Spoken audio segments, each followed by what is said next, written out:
सदाशिव और शिव जी में क्या अंतर है? अभी मजा आएगा ना भिड़ो। कल आपने कथा कही थी कि सती ने जब अग्निदाह किया था, वो जो कथा है वो सदाशिव से रिलेटेड है, क्योंकि हर ब्रह्मांड में अपने शिव, विष्णु और ब्रह्मा होते हैं और सदाशिव उनके भी ऊपर हैं।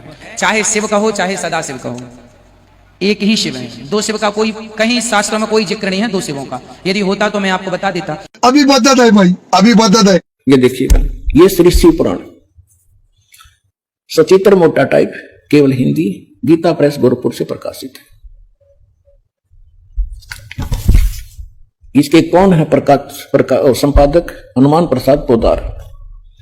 यहां देखिएगा, ये 98-99 पृष्ठ पर हम पढ़ेंगे रुद्र संहिता, संक्षिप्त शिव पुराण, और ये 98 पर यहां नीचे से 5वां अध्याय है। अपने पुत्र नारद की यह बात सुनकर लोक पिता में ब्रह्मा वहां इस प्रकार बोले। ये 100 पृष्ठ पर आ गया। अब ये कहते हैं जो मूर्ति रहित परम ब्रह्म है उसकी मूर्ति भगवान सदाशिव हैं। ये काल ने सदाशिव के हैं। आगे क्लियर भी होगा। यहां आगे हम 101 पृष्ठ पे रुद्र संहिता। अब इस शिव सदाशिव इस काल की महिमा सुना रहा है ब्रह्मा जी। वे अपने सारे अंगों में भस्म रमाए रहते हैं। उन काल रूपी ब्रह्म ने, आ गया ना स्पष्ट। ये काल रूपी ब्रह्म कहो, सदाशिव कहो, ब्रह्मा विष्णु महेश का पिता कहो, दुर्गा का पति कहो। इसमें है एक विद्वेश्वर संहिता, थोड़ी सी झलक दूंगा, बस ज्यादा समय नहीं लूंगा। एक समय ब्रह्मा और विष्णु की लड़ाई होगी, झगड़ा, युद्ध। ब्रह्मा कह रहा था मैं तेरा बाप, विष्णु बोला मैं तेरा बाप। इसी बात पर इनका युद्ध हो गया, लंबी कहानी है। तो इस काल ने सोचा ये लड़के मर जाएंगे, इनके बीच में एक लिंग खड़ा कर दिया, सफेद तेजों में पिलर, बहुत लंबा चौड़ा। ये युद्ध भूल गए आपस में, उसका और छोर खोजने में लगे, लंबी कहानी।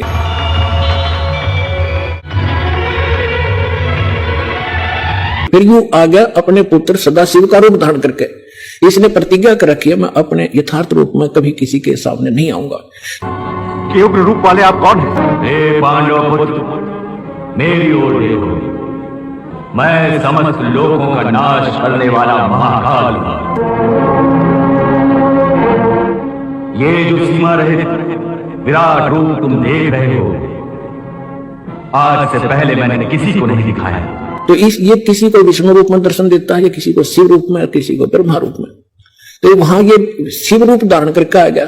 अब देखिए विद्वेश्वर संहिता, और ये है संक्षिप्त शिव पुराण 24वां पृष्ठ। यहां इन दोनों का झगड़ा हो रहा था, बीच में इसने ये सतम खड़ा कर दिया। अब यहां आ जाते हैं। ब्रह्मा और विष्णु ने पूछा प्रभु इस ज्योत निरंजन काल से, सदाशिव से, सृष्टि आदि 5 कर्तों के लक्षण क्या है, यह हम दोनों को बताइए। भगवान शिव बोले, ये काल रूपी ब्रह्म बोला, मेरे कर्तों को जानना अत्यंत गहन है, तथापि मैं कृपा पूर्वक तुम्हें उनके विषय में बता रहा हूं। आगे चलेंगे। अब हम आगे 26 पृष्ठ पे। इसने कहा कि पुत्रो, अब होगा ना इनका बाप। हे सर्वव्यापी चतुर्भुज श्री हरि विष्णु जी, कमल के आसन पर प्रकट होने वाले श्री ब्रह्मा जी, आप दोनों मुझ सदाशिव की सृष्टि कामना से उत्पन्न हुए हैं। मैं ही आपका जन्मदाता हूं। ब्रह्मा विष्णु महेश का पिता है ये। पुत्रो, तुम दोनों ने, ब्रह्मा और विष्णु ने तपस्या करके प्रसन्न हुए मुझ परमेश्वर से सृष्टि और सतिथि नामक 2 कृत प्राप्त किए। ये दोनों तुम्हें बहुत प्रिय। इसी प्रकार मेरी विभूति स्वरूप मेरे जैसी शकल के रुद्र और महेश्वर ने, जो ने है, 2 अन्य उत्तम कृत संहार और तिरोभाव मुझसे प्राप्त किए हैं। ये 5वां कौन है? ये 4 तो ब्रह्मा विष्णु महेश और रुद्र हो गए।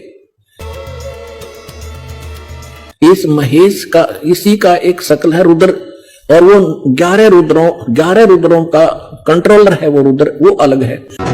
11 रुद्र। और ये ब्रह्मा विष्णु महेश ये अलग है। तो ये 5वां जो बोल रहा है यू है काल दुर्गा का पति। अब हमने यहां से इतना ही लेना था। अब आपको दो दास ने भी दिखाया था। ये पहले दास ने परमात्मा के द्वारा बताई सृष्टि रचना सुनाई, और अब इन सदग्रंथों में प्रमाणित हो रही है। तो इससे क्या सिद्ध हो गया कि कौन है, कौन ब्रह्मा का पिता है और कौन विष्णु की माँ, शंकर का दादा कौन है, हमको जो बता।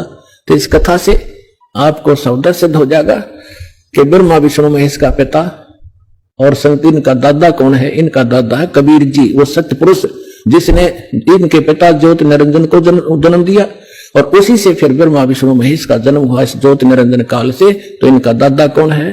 कबीर, सत्य पुरुष, वो परमेश्वर है।